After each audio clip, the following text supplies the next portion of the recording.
Battle over Obamacare and a possible government shutdown. Senator Ted Cruz got some important help from a fellow Republican and Tea Party favorite. We're talking about Senator Rand Paul of Kentucky. The senator is joining us now. Senator, thanks as usual for coming in. Good to be with you, Wolf. So when all the dust settles at midnight Monday night, will the government remain funded and will Obamacare remain funded? You know, I'm not sure what the answer is to that. I think the government funding will go on. It seems to be a messy sausage factory up here, but things seem to get churned out and government continues to go on. And some of that's good because I think people depend on government and it'd be disruptive for them all of a sudden to be without checks. But some of it's bad in the sense that, you know, we're spending $1 trillion we don't have. We're borrowing from our kids' future. So there's some good that we don't disrupt things, but some bad that the continuation of piling up so much debt is not good for our kids or our grandkids. You're obviously a really smart guy. Do you believe that there is any way between now and Monday night at midnight you can defund Obamacare? You know, I think we fight on and we find out where the votes shake out on this. I think Obamacare is a bad plan for America. I think it is going to raise insurance costs, cause a lot of part-time workers to lose hours, maybe even full-time workers to lose jobs. So I think we should do everything we can do to defeat it.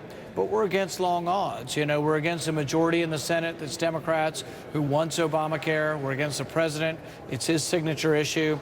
So what I've been saying all along is the president wants 100% of Obamacare.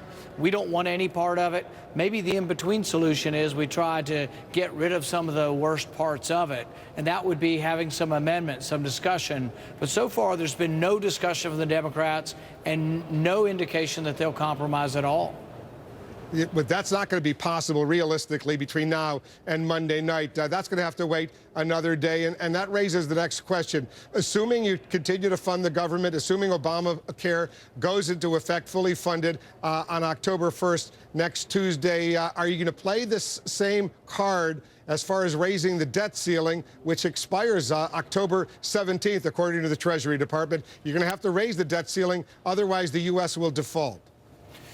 Well, that's true and not true. Part of what you're saying is eventually we might default, but we bring in about $250 billion a month in revenue from taxes. Interest payments only about $30 billion. So we would never have to default by not having enough tax revenue.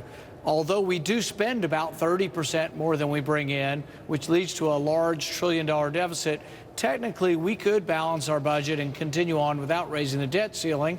And some people think, well, gosh, maybe we should start only spending what comes in.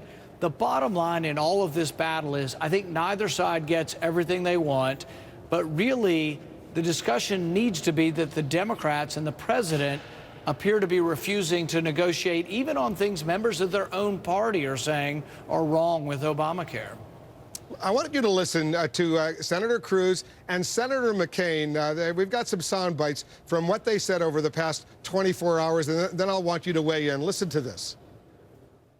If you go to the 1940s, Nazi Germany. Look, we saw in Britain Neville Chamberlain, who told the British people, accept the Nazis. Yes, they'll dominate the continent of Europe, but that's not our problem.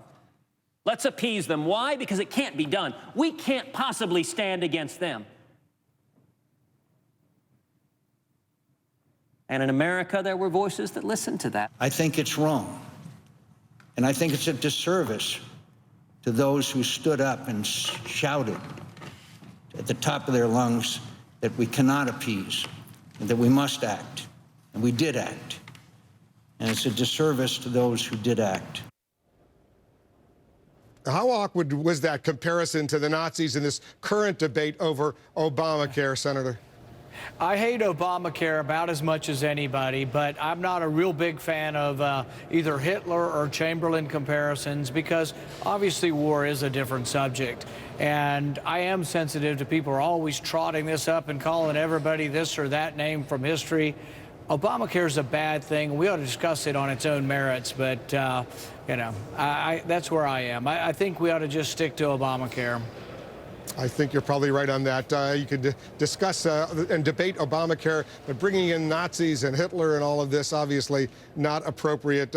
One final question. Is a lot of this about 2016, this whole debate right now?